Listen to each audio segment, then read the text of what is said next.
Thank you, Mr. Speaker. Human history is littered with examples of our capacity to inflict great evil upon each other.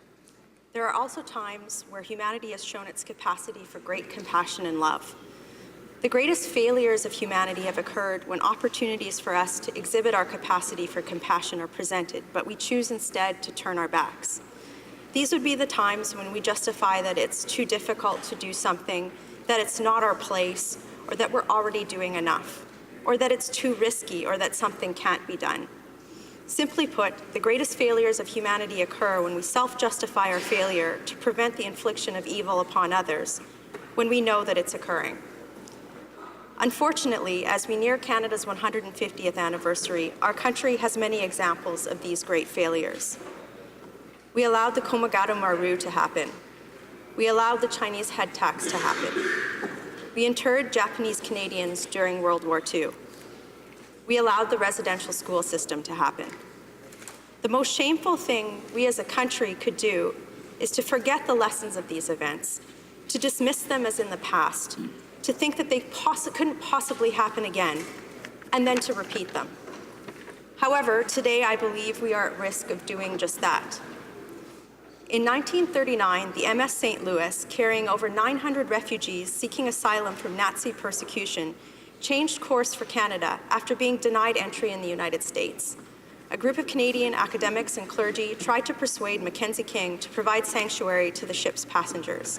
But an immigration official, a bureaucrat, persuaded the Prime Minister not to intervene. These refugees were turned away and sent to face genocide. I would like to imagine that I don't know any of the excuses this bureaucrat used to justify Canada's failure to show compassion and love. However, I suspect they sound a lot like the excuses being delivered by Canadian federal immigration officials today, as many of us in the House, across party lines, seek to find ways to help the Yazidi people who are facing genocide. Frederick Blair was the name of the immigration official who persuaded the Prime Minister to turn away the St. Louis. In 2000, his nephew apologized to Canadians for his shameful record. So I have two charges today, one to my elected colleagues and another to immigration, refugee, and citizenship bureaucrats. The first charge is to the immigration bureaucrats who are sitting in the government lobby right now, watching this speech, nervously hovering over government MPs and handing out departmental written speeches designed to obfuscate the fact that Canada has done nothing to help the Yazidi people. This charge is directed to junior bureaucrats who write up the briefing notes to the minister for their bosses, which tell him that it's too hard to help these people, that the Turkish government and the Greek government's policies are too hard to navigate, and that Canada can't possibly help. This charge is to the IRCC official who has the job of watching this debate right now and writing up the key points and summary for their bosses so that media talking points can be written, instead of seeking to help the Yazidi people. This charge is to the ADMs and DM of IRCC who have spent more time in the last 2 years across two governments coming up with reasons as to why we can't help the Yazidi people instead of finding innovative ways to do so. So my charge to them is this. In the decades ahead, will your family have to apologize for you being so stuck in the mire of a bureaucracy that you were unable or unwilling to help a people facing genocide? Or will you push forward and find innovative approaches to help these people? My second charge is to my elected colleagues. We are elected to make decisions on behalf of the people we represent, not these officials. They carry out our will, and in doing so, the will of the people of Canada. And for 2 years, we've sat in committee meetings, in briefings, in caucus meetings, listening to reasons to why we can't help. And in the meantime, thousands of Yazidi women have been raped dozens of times a day by dozens of men. Right now, Yazidi children are being trained to become suicide bombers after being stripped from their family. Right now, tens of thousands of Yazidis lie in mass graves. Right now, Yazidis in refugee camps in Greece and in Turkey know that they can never go home or they will die. And right now, these same refugees are being persecuted and beaten in these same refugee camps. A deputy director for research at Amnesty International has said, the international community must translate its shock and horror at IS crimes into concrete actions. And yet, we listen to the advice of bureaucrats when they say that Canada can't do anything. Groups who have raised money to bring these families to Canada and have identified them are being told by bureaucrats that there is nothing that we can do to help, that it's too hard. It's really not Canada's place, and that we're already doing enough, and this is all false. And for that, this needs to stop, and this needs to stop today. So my charge to my elected colleague is this: you were elected to bring hope and change to Canada. This is one of those moments in your parliamentary career when you have the ability to impact change and to bring hope. I will not stand in this place on the eve of Canada's 150th anniversary and allow us to repeat a great failure of our history. And I implore you, if for nothing else than the sake of Canada's honor, to do the same. So to the motion before us here today. This motion asks the government to take immediate action to support Yazidi victims of genocide. It asks us to first recognize that ISIS is committing genocide against the Yazidi people. This is a fact that is well established and should be formally recognized in a vote in this House, which has not yet been done. This is our opportunity to do so.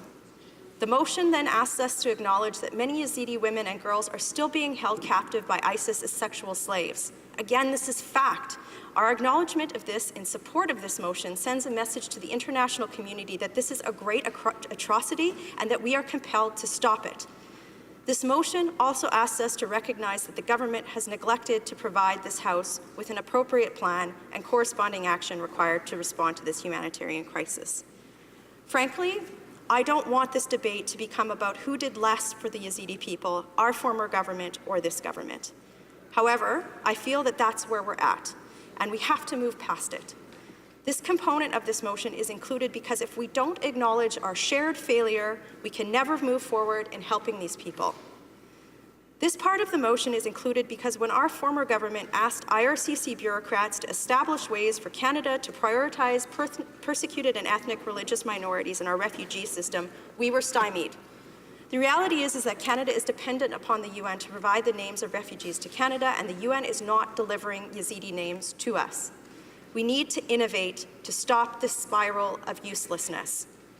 For my Liberal colleagues who will retort and say that Canada should in every instance turn a blind eye to religion and ethnicity in the prioritization of refugees, I would disagree, as these factors sometimes are the key contributing factors to the reasons why people are refugees to begin with. However, for today, let's put that aside and look at the fact that with the Yazidi people, we are dealing with people who are facing genocide. This is a separate category of persecution, and it carries with it a different level of responsibility when it comes to the protection of these people, because their very survival as a distinct group is threatened. The United Nations has even explicitly asked Canadians to prioritize Yazidis in its report. So this component of the motion is here because to date, this government has in fact failed to acknowledge the Yazidi people need to be prioritized in Canada's refugee system, let alone put in place a plan to help them. We could argue that the government's retraction of our CF-18s from the fight to contain ISIS did not help the Yazidi cause, given that it's widely acknowledged that coalition airstrikes have greatly aided Iraqi ground forces in taking back key ISIS strongholds. That aside, I will give you 3 specific instances where this government has had an opportunity to show a clear action plan to assist the Yazidi people, but has failed to do so. First, I've asked the Minister of Immigration many questions in the House about what he is doing to accelerate Yazidi refugee claims. And in one of these recent exchanges, he said, "We do not know how many Yazidi refugees have come to Canada. What I do know is that we have admitted more than 30,000 Syrian refugees." In his replies, there are no acknowledgement that we need to prioritize Yazidi genocide victims in our refugee system. And while the government has certainly admitted more than 30,000 Syrian refugees, the reality is that department officials told a parliamentary committee that only 9 Yazidi refugee cases have been processed. 9. Further, many Yazidis are not Syrian refugees. They mostly originate in Iraq.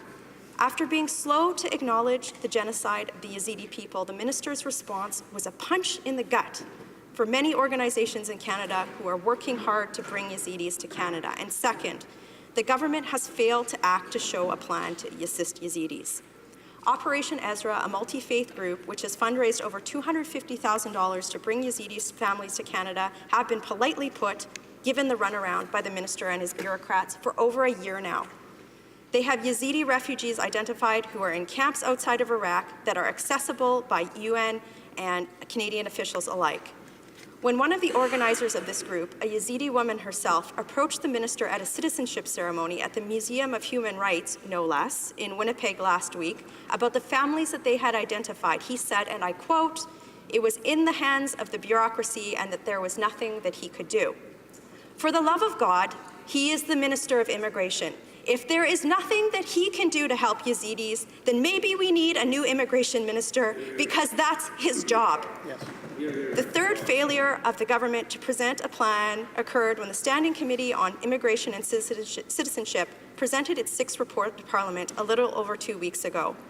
Our committee held emergency summer meetings regarding the Yazidi genocide, and Nadia Murad, UN ambassador and a survivor of sexual slavery at the hands of ISIS, testified, as did other Yazidis and organizations who are working to help the Yazidi people.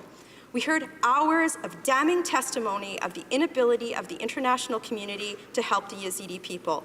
We also heard concrete and smart recommendations that Canada could examine to develop a plan to help the Yazidis. The report that was submitted after all of that work contained exactly 0 recommendations to help the Yazidis. 0. Instead, the government opted to issue an op-ed in the Toronto Star where they listed the following reason why they couldn't help the Yazidis. Yazidi society is based on a caste structure. Although this tradition has been questioned in recent years, it remains firmly in place. The result is that members of the Merid class could be overlooked, even though their predicament may be worse than that felt by the sake and pure elites of their families. This is not a certainty, but it's a great possibility that should give us pause. So instead of seeking to help the Yazidis, a Liberal member wrote an op-ed about why their religious structures should exclude them from being refugees to Canada. I highly doubt this member talked to any Yazidi families about this or sought understanding. He simply made assumptions about their religion and then used it as an excuse as to why Canada shouldn't help. This article is perhaps one of the most embarrassing pieces of garbage I've ever had the misfortune of reading. It tarnished the reputation of a government who has welcomed many refugees to Canada. This government needs to clarify if this is in fact the real reason why the government is not helping Yazidis. All this said, I am willing to amend and remove this component of this motion if the government will commit to immediately, right now, helping Yazidis. To me, saving the lives of these people is more important than an argument about who did less when. A plan with a very short timeline for action is what matters now. This plan should include ways to address items D and E in this motion, which are to support recommendations found in the June 15th report issued by the United Nations Commission of Inquiry on Syria entitled, "They Came to Destroy ISIS Crimes Against the Yazidis," and call upon the government to take immediate action upon the recommendations found in section 10, 210, 212, and 213 of said report, and use its full authority to provide asylum to Yazidi women and girls within 30 days. The recommendations in the UN report present a clear, nonpartisan, concrete path for the international community to protect the Yazidi people and should also be reflected in Canada's action plan. These recommendations are: strongly encourage rescue plans targeted at Yazidi captives, encourage coordination between local and international armed forces where military operations target ISIS-controlled regions where Yazidi captives are held. Use all means available to ensure Yazidis held captive by ISIS in Syria are rescued during ongoing military operations, and put in place a protocol for the care and treatment of Yazidis rescued as areas are seized from ISIS. Recognize ISIS's commission of the crime of genocide against the Yazidis of Sinjar. For those states that are contracting parties to the Genocide Convention, engage with Article 8 of the Convention and call upon competent organs of the United Nations, including the Security Council, to take such action under the Charter of the United Nations to prevent and suppress acts of genocide. Provide expertise on request to assist in the preservation and documentation of mass grave sites, provide further funding for psychosocial support programs, and increase emphasis on trauma therapy for children, noting that Yazidi children suffer different violations depending on their sex. provide funding and expertise to support the training of psychologists and social workers in Iraq and Syria, provide funding for the reconstruction of Sinjar and expertise to allow more efficient clearing of improvised explosive devices, accelerate the asylum claims of Yazidi victims of genocide, and ensure provisions of the Genocide Convention are enacted in national legislation as contracting states are obliged to do so in Article 5 of the Genocide Convention. There are many more good recommendations under this section, and that is why these recommendations are included in this motion here today. They come from the UN. They're nonpartisan, and the UN hopes that the world will act on them. Given that this government is seeking a seat on the UN Security Council, in addition to saving Yazidi lives, it could show international leadership in advancing UN directives by supporting this motion today. When the Prime Minister posed for a photograph with Nadia Murad in New York, I hope he recognized the covenant Canada has to her and to do her and her people justice by championing these recommendations. This motion also includes a special reference to Yazidi women and girls, not to the exclusion of Yazidi men, but as an acknowledgement that there are many survivors of sexual violence that need to be supported in our country. Germany recently accepted over 1,000 Yazidi sex slave survivors and their families. There is no reason why Canada cannot do the same. Moreover, we need to put a deadline on a plan for action. It's been nearly 2 years since the massacre at Sinjar, and every day that passes, more Yazidis die. In 2015, the election campaign, the government said that bringing 25,000 Syrian refugees to Canada by the end of 2015 was only a matter of political will. This government was sworn in on November 4th, 2015, and yet they held firm to their year-end commitment. Today is October 20th, 2016. If the government could commit to focus on bringing in 25,000 refugees to Canada in a similar time period, surely they could commit to doing what this motion asks, which is to assist Yazidis within a 30-day period after having a year to already do so. Further, the government has the best benefit of hours of committee testimony and recommendations contained in the dissenting reports of the 6th report of the Standing Committee on Citizenship and Immigration. Now, the time for committees and reports have passed, and the time for action is now. This government needs to act today. Frankly, even 30 days is too long. For my colleagues today who have speeches prepared by department officials that say that we can't help Yazidis because it's too dangerous to travel into Iraq, keep in mind that figuring out how Canada can help internally displaced Yazidis in Iraq is not mutually exclusive from helping Yazidis who have made it to camps in Greece and Turkey. Yazidis in these places still face persecution, which often hampers their ability to find employment and stay in camps for any length of time, and they cannot go home because the religious majority in the region are likely to kill them if they do so. As well, many Yazidi villages have been razed and simply don't exist anymore. Testimony at our committee also showed proof that Yazidi refugees are being discriminated against by UN screening agents and are not making the lists which are given to Canada for the selection of government-sponsored refugees. For these reasons, Yazidi refugees in these camps should absolutely be prioritized, and they should be the first people that Canada are helping. Canadian department officials who say that this can't be done simply aren't being encouraged strongly enough by elected leaders. For this reason, many Yazidis will be listening to speeches given here today to see if we are courageous leaders or bureaucrat followers. I implore you to support this motion. In the words of author Ken Harbaugh, who recently visited a Yazidi refugee camp in Greece, in every other camp I have visited, refugees talk about one day going home. That can never happen with the Yazidis. The brutality that drove them here was utterly complete. Their homes were burned, their worship houses were defiled, their faith vilified. When ISIS targeted their ancestral lands in northern Iraq, the Sinjar Mountains became Yazidis' last stand. The world watched as ISIS closed in, intent on finishing the massacre begun in their villages. Now, their culture hangs in the balance.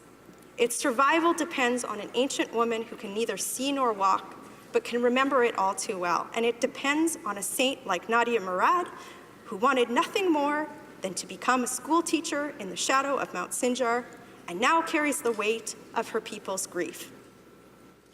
And ultimately, it depends on us, on whether the world awakens to the suffering of the Yazidis or lets it count for nothing. Let our actions here today count for something, Mr. Speaker. Support this motion, support the Yazidi people, and show Canada's capacities to stand for good in the face of great evil.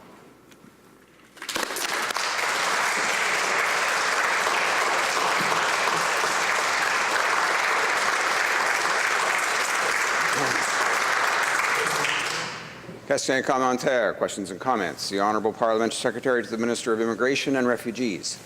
Thank you, Mr. Speaker. I want to acknowledge the advocacy and the commitment of the member from Calgary-Nose Hill on this issue and on many other issues in respect of the immigration portfolio. And I just want to ask her a short but simple question. Does she believe that there is a possibility that that parties in this House could work collaboratively in a nonpartisan manner to achieve the exact goals which she is pursuing, which is justice and safe haven for the Yazidi people? Member for Calgary-Nose Hill. Mr. Speaker, if that capacity doesn't exist here today, then we've not only failed the Yazidi people, we've failed our country. Questions and comments. Question commentaire. L'honorable député de Laurier-Sainte-Marie. Merci beaucoup, Monsieur le Président. J'aimerais d'abord vraiment remercier ma collègue pour son discours passionné, plein d'émotions et d'une certaine vision. Beaucoup de vision même. J'aimerais aussi dire que j'ai été un peu surprise, mais que j'applaudis son soutien très fort pour les Nations Unies, dans ce contexte-ci tout au moins. Mais j'aimerais lui poser une question. En mars 2015, le premier ministre d'alors, M. Harper, a soutenu que le Canada n'avait pas besoin d'invoquer le droit international pour justifier les frappes aériennes en Syrie et en Irak parce que le groupe État islamique n'avait pas d'avocat.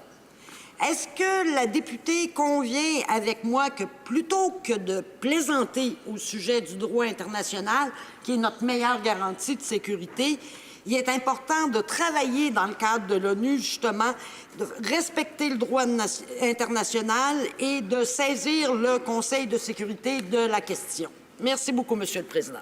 Member for Calgary-Nose Hill. Mr. Speaker, it's my understanding that there is a movement, an international movement, to bring the perpetrators, the ISIS perpetrators of genocide against the Yazidi people to justice in the International Criminal Court.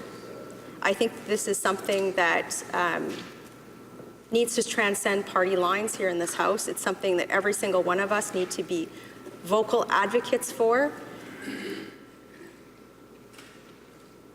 The fact that this genocide is not front-page news every day is something that concerns me. The fact that we see the rise of nationalism in many governments, in many political parties around the world, and yet this comes forward concerns me.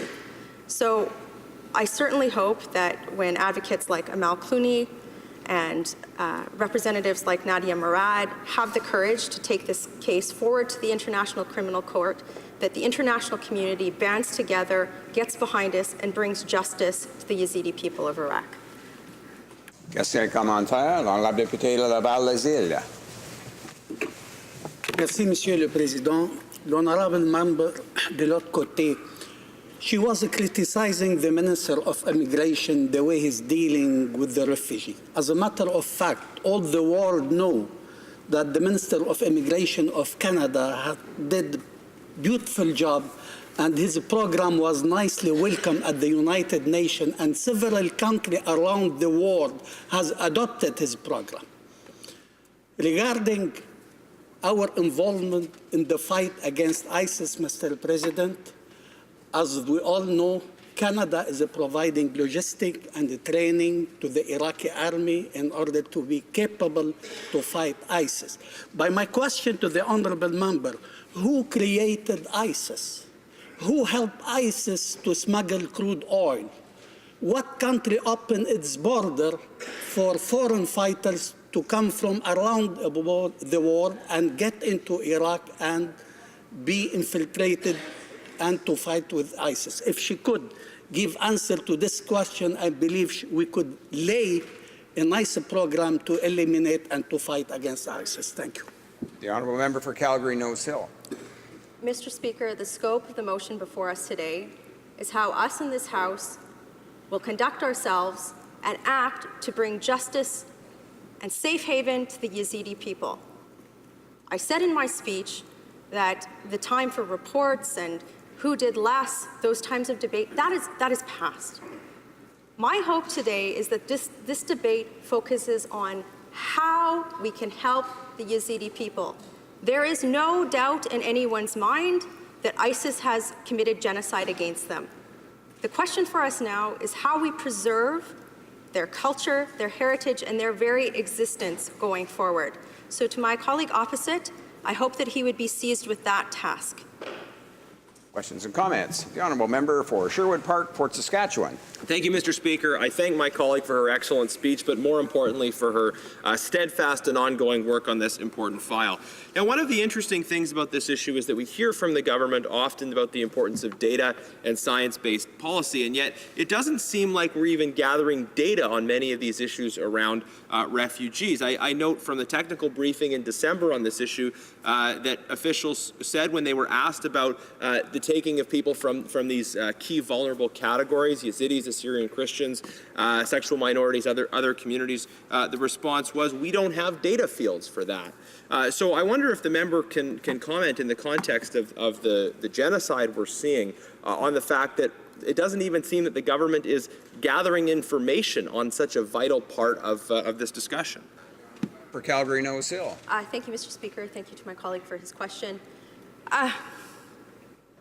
This is a tricky issue because the gathering of data on religious and ethnic minorities that are coming into Canada as refugees often has a racial profiling context. However, the reality is that if we are going to do as the UN tasks us and accelerate and prioritize asylum claims for victims of genocide, then yes, we actually have to know if we are bringing those people into Canada. I think in one of the rare moments of consensus among parties during the committee, we realized that we can have a discussion that in order for us to know if we're achieving those ends and actually bringing victims of genocide to Canada, yes, in fact, we have to measure if we actually are doing that. So certainly one of the recommendations made by groups in the committee was to ensure that we are tracking our success in bringing genocide victims to Canada. Questions and comments? The honourable member for Edmonton, Strathcona. Thank you, Mr. Speaker, and through you, I would like to thank the member for her motion before this place. Very thoroughly thought through and very thoughtful. I have to share that I'm finding it encouraging that a member of the Conservative Party is calling for action by this government in response to what the United Nations is calling for. It is a refreshing shift from the stance that her party previously took while in government. I'm wondering if, in addition to the matters, the member also raised the issue about trafficking, particularly trafficking in women who have been trafficked for sex offenses. Has she also reached out to organizations such as ACT Alberta, who have been doing incredible work across the country working with trafficking, and whether or not we might connect in with them if we bring these seedy women here? Member for Calgary Nose Hill. Mr. Speaker, this is such an important issue. And since today's debate should be talking about action and forward thinking, the government absolutely needs to look at these types of groups, because when we bring these women to Canada, they will need an extra level of support and care given the atrocities that they've gone through. I've had the opportunity to meet Nadia Murad. I cannot believe that this woman has the courage to stand up for people when she has had her soul raped out of her. So groups, such as my honourable colleague mentioned, will play a vital role in the support and long-term survival of these women, and I implore my government colleagues to both support this motion and in developing their plans, ensure that there are adequate resources for these women in their healing process. Questions and comments? The honourable member for Etobicoke Centre. Thank you, Mr. Speaker. And I begin by thanking the member for Calgary Nose Hill for her tireless advocacy on behalf of Nadia Murad, the hundreds of women such as Nadia who've escaped Daesh's sexual slavery, the thousands upon thousands of women that continue to be enslaved by this genocidal death cult. Mr. Speaker, during our hearings that were referenced during the summer, at which Nadia Murad testified, we also heard testimony that there was a country that not only declared that what had occurred was genocide, but felt compelled to immediately act. It was Germany. Germany brought a large contingent of Yazidi women to sanctuary to help rebuild their shattered lives. Perhaps the member would like to comment on why was Germany able to act and how did they go about bringing those women and begin the settlement process in Germany. Thank you. Member for Calgary-Nose Hill. Thank you, Mr. Speaker. I'd also like to take a moment to personally thank the member from Etobicoke Centre for his non-partisan approach to this and his leadership on the Citizenship and Immigration Committee, which frankly led to the study on this issue happening this summer. I can say without a shadow of a doubt that if it wasn't for his intervention, this study would not have occurred. And for that, I and the Yazidi people thank him. With regard to the German program to bring Yazidi women to Canada, to their country, what the secret to success there was it was only a matter of political will. Officials within Germany acted quickly. They looked beyond the bureaucratic obstacles that were in their way to bring these people to Germany, and they did that. Without going into all of the technical details of the program, there was an enormous amount of fast-tracking and good political will to get this done. And what is so great about the German project is that there's a blueprint available for Canada to follow should this motion be adopted today.